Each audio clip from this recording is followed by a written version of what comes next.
Question number 55 अच्छा question है, लेकिन आप लोगों से बच के नहीं जाएगा क्योंकि आपने इतने सारे क्वेश्चन लगाए मेरे इसी चैप्टर के प्लेलिस्ट के अंदर, सारे क्वेश्चन आपको मिल रहे होंगे, तो आपसे बच के नहीं जाएगा। क्वेश्चन क्या बोल रहा है आपसे, कह रहा है कि इस ग्राफ को देखो, ये डिस्प्लेसमेंट टाइम ग्राफ है।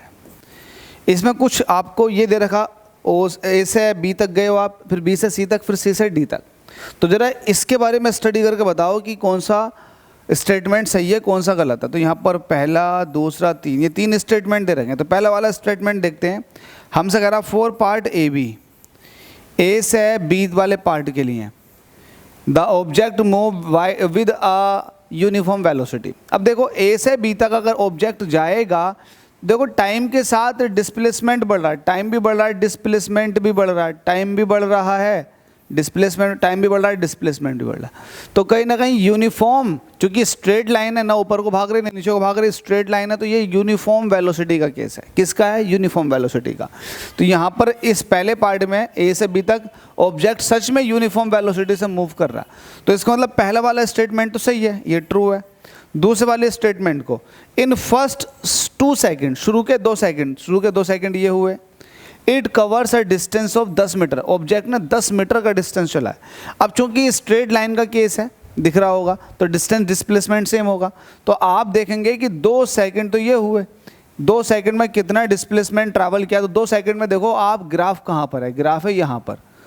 अब यहाँ पर ग्राफ है, अब आप देखोगे डिस्प्लेसमेंट वाली एक्सिस पर परपेंडिकुलर डार्क है, तो वैल्यू कितनी आ रही है? अगेन 10 आ रही है। तो यही आपसे कह रखा है कि डिस्टेंस कितना होगा? 10 मीटर होगा, जो कि बात सही है। तो दूसरा वाला स्टेटमेंट भी ठीक है। तीसरे वाले स्टेटमेंट की तरफ को चलते हैं। Velocity during the next 4 second, देखो अगले 4 सेकेंड में, अगले 4 सेकेंड कौन सा होगा? ये वाला 4 सेकेंड, ठीक है। अगले 4 सेकेंड में जो कि BC वाली लाइन है, यहाँ पर जो वेलोसिटी है वो 0 मीटर पर सेकेंड है। देखो वेलोसिटी 0 मीटर पर सेकेंड, यहाँ से यहाँ तक।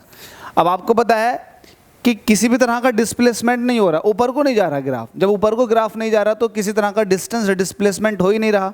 टाइम बढ़ रहा है बेशक, लेकिन डिस्टेंस डिस्प्लेसमेंट नहीं बढ़ रहा। तो टाइम बढ़ रहा है, डिस्टेंस डिस्प्लेसमेंट न बढ़े, तो इसका मतलब ऑब्जेक्ट रुका हुआ है। अगर रुका हुआ ऑब्जेक्ट होगा, उसका वेलोसिटी टाइम ग्राफ या फिर डिस्टेंस टाइम ग्राफ अगर बनाओगे, तो अगर रुका हुआ ऑब्जेक्ट हो तो टाइम बढ़ता चला जाएगा, लेकिन उसका कोई डिस्प्लेसमेंट नहीं आएगा। तो वैसे ही डिस्प्लेसमेंट नहीं बढ़ रहा, जो था वो है रेफरेंस पॉइंट के अलोंग। टाइम बढ़ रहा है तो इसके पास डिस्प्लेसमेंट नहीं बढ़ रहा, तो इसका मतलब इसकी वेलोसिटी 0 हो गई। तो ये तीनों ही स्टेटमेंट ठीक है। देख लो कौन सा ऐसा ऑप्शन है जिसके अंदर तीनों ही सही आ रहे हैं, तो डी वाला बिल्कुल सही हो जाएगा। चलिएगा आगे चलते हैं। मज़ेदार क्वेश्चन है, इंटरेस्टिंग क्वेश्चन है भाई, लगाते चले जाओ मेरे साथ।